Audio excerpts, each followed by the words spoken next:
February 16th, 9:14 p.m. I was sitting on my mom's couch. Gray sweatshirt, hole in the left sleeve. The TV was playing some crime drama. I wasn't watching. I was 26 years old. Warehouse worker. $17.50 an hour. Drove a 2005 Ford Focus with a busted taillight, a cracked windshield, and a check engine light that had been glowing orange for 2 years and 11 months. My mom was in the kitchen making meatloaf. Same meatloaf she'd been making since I was 8. Same kitchen, same house, same life. I bought a Powerball ticket that morning. 7-Eleven on the corner. $2. Quick pick. Didn't think twice. I'd bought maybe 10 lottery tickets in my entire life. Never won more than $20. At 10:47 p.m., I checked the numbers on my phone. First number matched. 14. Second number matched. 28. Third. 31. Fourth. 47. Fifth. 53. The Powerball 09. I stared at the screen. Read the numbers 11 times. My hands were shaking. My heart was pounding so hard I could hear it in my ears. I thought I was having a heart attack. I almost called 911. I walked to the kitchen. My mom was at the stove. I said, "Mom." She said, "What, honey?" I said, "I think I won the lottery." She said, "How much?" I said, "All of it." She dropped the spatula. It hit the tile floor. She didn't pick it up. We sat at the kitchen table for 2 hours. Didn't speak. Just stared at each other. She cried 3 times. I didn't cry. Couldn't. My body was frozen. The lump sum after taxes was $11,428,377. I remember the exact number because I checked it 47 times over the next week. I had a screenshot on my phone. I still have it. I look at it sometimes. To remind myself. I quit my job the next morning.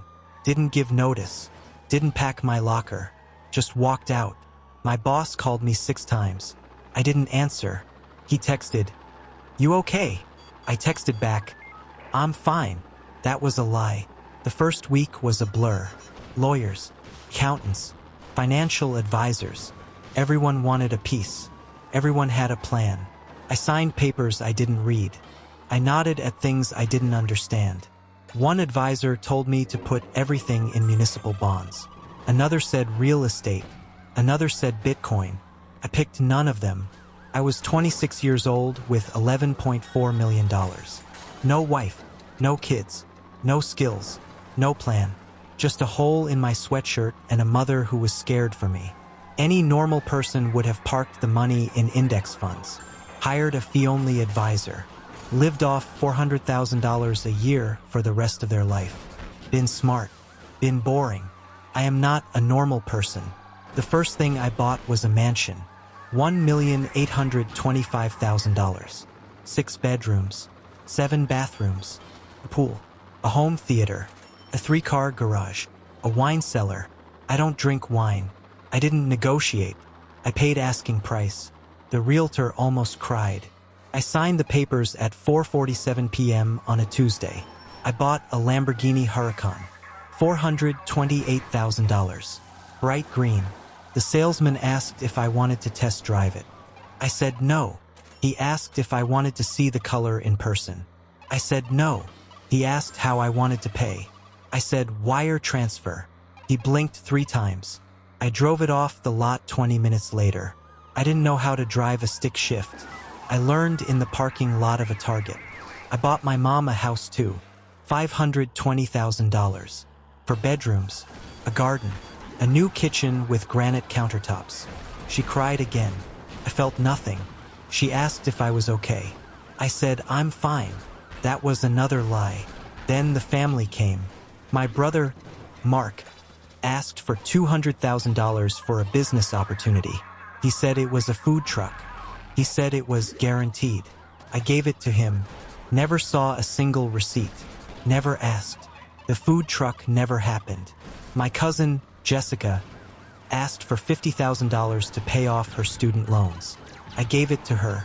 She posted a picture of a new BMW 4 Series the next week. The caption said, "Blessed." I didn't comment. My Aunt Diane asked for $100,000. My Uncle Bobby asked for $75,000. My second cousin twice removed named Kyle, who I hadn't spoken to in 11 years, asked for $20,000. I gave it to all of them. My dad called. He left when I was 3. He wanted $250,000. I said no. He called me a spoiled brat. I hung up. He called back. I blocked him. Total given away in the first 2 months, $2,130,000. I didn't keep track. I didn't care. The money felt endless, like a faucet that would never run dry, like I had broken the universe and it owed me forever. Then I met Tiffany. She was 24, blonde, blue eyes, worked at a bar near my new mansion, a craft cocktail place, $18 for a drink. She served me a whiskey neat. I told her I won the lottery. She laughed. I showed her my bank account on my phone. She stopped laughing. We went on our first date 3 days later. Nobu, $800. She ordered the tasting menu. I ordered a second whiskey. She asked about my dreams. I said, I don't have any. She said, that's sad. I said, I have money now. She said, that's not the same. She was right. I didn't listen. We were engaged 6 weeks later. Tiffany picked the ring. $147,000. Platinum. 3 carats. She cried. I paid. The jeweler called me sir. I felt like a king. We were married 3 weeks after that. Vegas. The Little White Chapel. An Elvis impersonator named Elvis. He was 60 years old and had a gut. He sang, "Can't Help Falling in Love." I don't remember the words. Tiffany wore white. I wore a green suit to match the Lamborghini. The wedding cost $187,000. Flights for 40 people. Hotel suites. Open bar for 3 days. Tiffany's mother drank $4,000 worth of champagne. I didn't care. We were divorced 8 months later. After the wedding, I got into day trading. I had read about Wall Street bets, watched some YouTube videos. I opened a brokerage account with TD Ameritrade, funded it with $2 million. The first week, I bought calls on Nvidia, made $400,000. I felt like a genius. I told Tiffany. She said, be careful. I said, I know what I'm doing. I didn't. The second week, I bought puts on Tesla, lost $600,000. I felt like an idiot. I didn't tell Tiffany. The third week, I bought calls on a meme stock, made back $800,000. I felt invincible. I told Tiffany. I made back everything and more. She said, please stop. I said, I can't. I started trading on margin, borrowing money from the broker to make bigger bets. $3 million, $4 million, $5 million. The margin interest was 9%. I didn't care. One trade, April 11th, 3:14 p.m. Earnings on a tech stock called AMD. I bought $2.5 million in calls. The stock beat earnings by 8 cents per share, but the guidance was weak. The stock dropped 9% after hours. My $2.5 million became $380,000 overnight. I lost $2.12 million in 8 hours.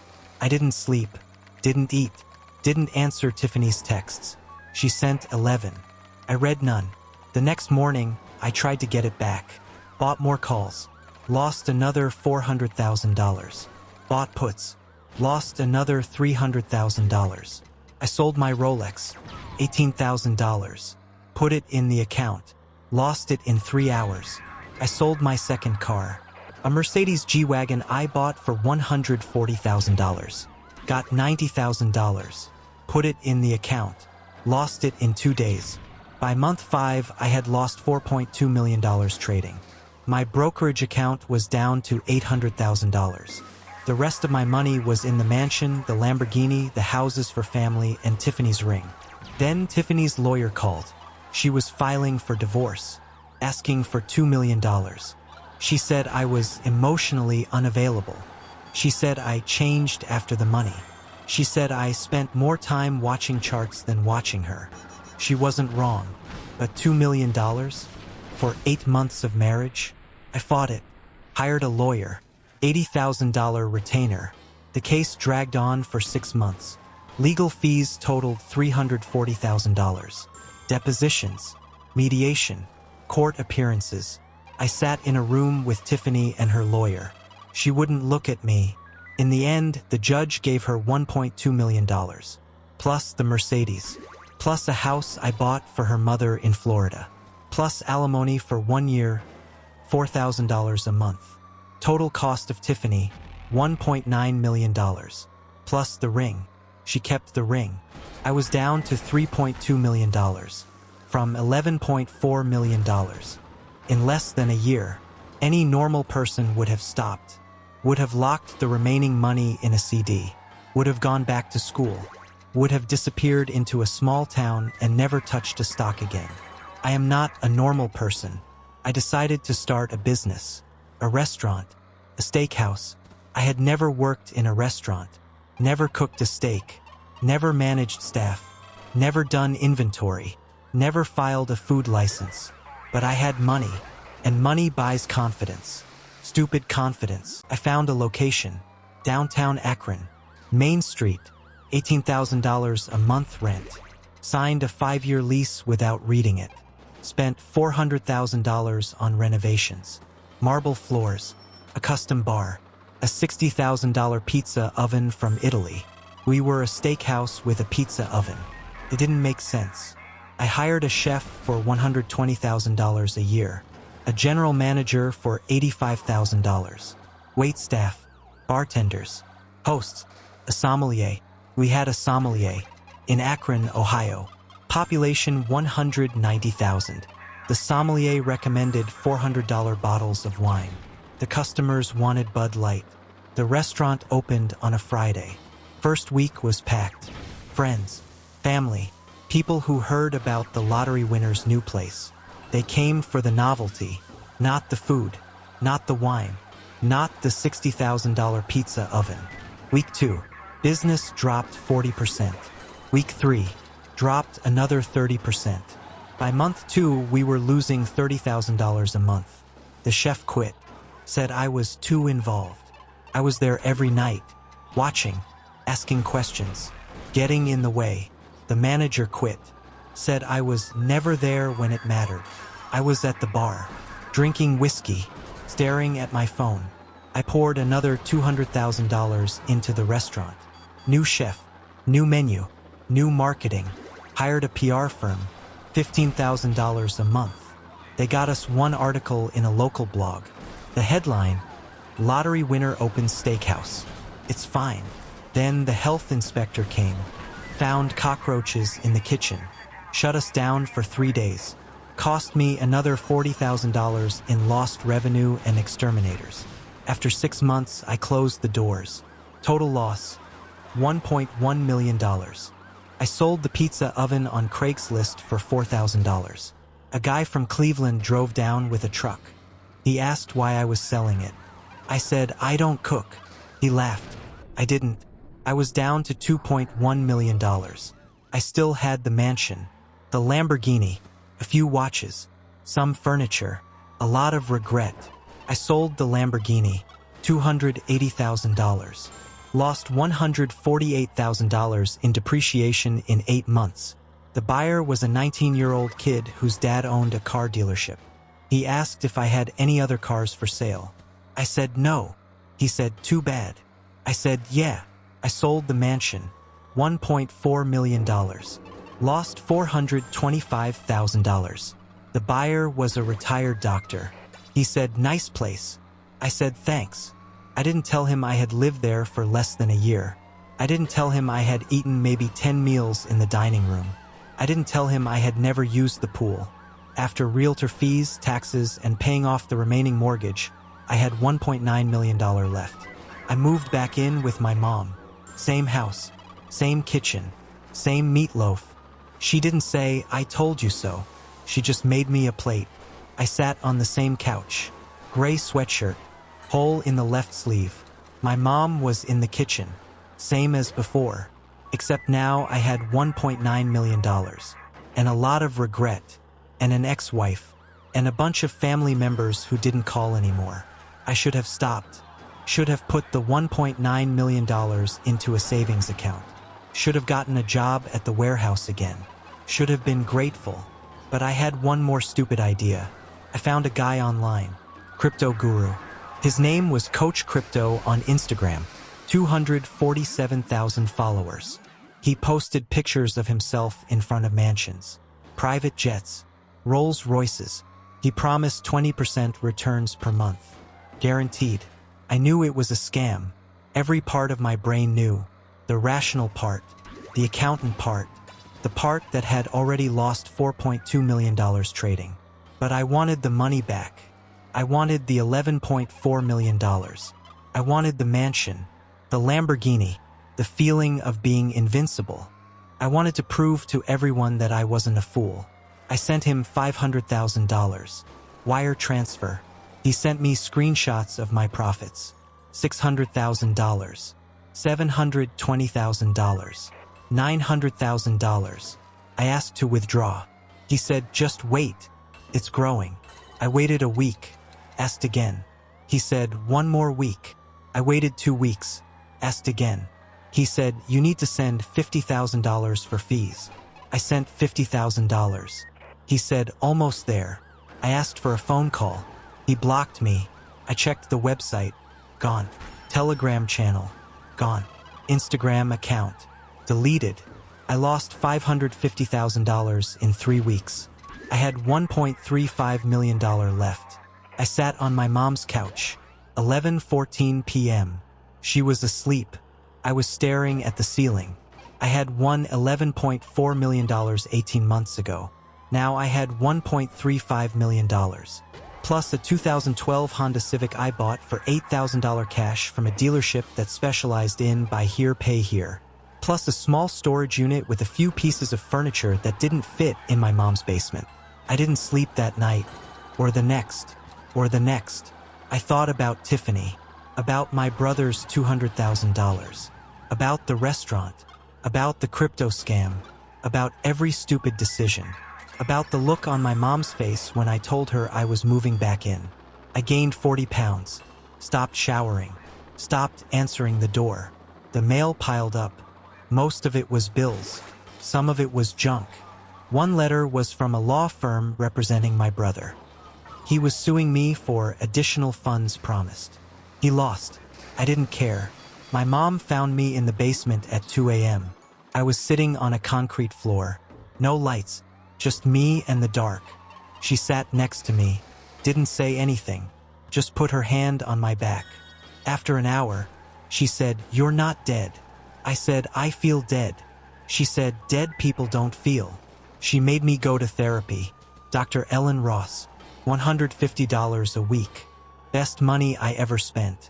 The first session, I cried for 40 minutes. She handed me tissues, didn't say a word. The second session, I talked about my dad leaving. The third session, I talked about the money.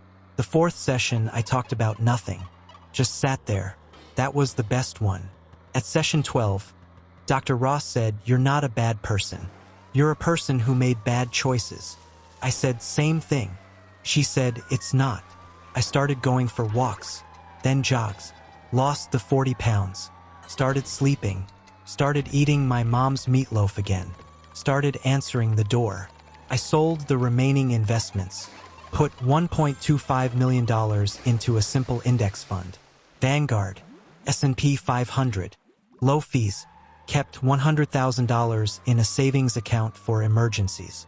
I got a job at the same warehouse, $19.50 an hour now. A raise. I didn't tell anyone I had $1.25 million in the bank. I just showed up, clocked in, moved boxes. My boss asked where I'd been. I said, "Took some time off." He laughed. I didn't. Then Tiffany called. She was pregnant. The baby was mine. She wanted $10,000 for medical expenses. I sent it. I asked to be there for the birth. She said, "I'll think about it." Lily was born on a Tuesday, 3:14 p.m., 7 pounds, 4 ounces. Tiffany sent me a picture. I cried for an hour. My mom held me. DNA test confirmed. Lily is mine. I pay $800 a month in child support. I don't miss a payment. I see her every weekend. She has my eyes. She has my mom's smile. When she laughs, I forget about the $11.4 million. I forget about the Lamborghini. I forget about the mansion. I forget about every stupid decision. Last week, I made my final debt payment. The last credit card. The last lawyer bill. The last medical bill from Lily's birth. Everything is zero, except the index fund, and the Honda Civic, and the storage unit. I am 27 and a half years old. I have $1.28 million in index funds, a 2012 Honda Civic with a cracked windshield, a one-bedroom apartment with heat that works most of the time, a daughter who loves me, a mom who never gave up. I don't tell people I won the lottery anymore. When they ask why I left the warehouse for a year, I say family stuff. When they ask why I drive a Civic, I say good gas mileage. When they ask why I live in a small apartment, I say I like it. The lottery was the worst thing that ever happened to me. But losing it all, that was the best. Because now I know what matters. It's not the mansion, not the Lamborghini, not the $11.4 million, not the watches, not the restaurants, not the crypto, not the ex-wife. It's Lily's smile. It's my mom's meatloaf. It's a quiet Saturday with no regrets. I'm not rich, not anymore, but I'm free, and that's worth more than any lottery ticket.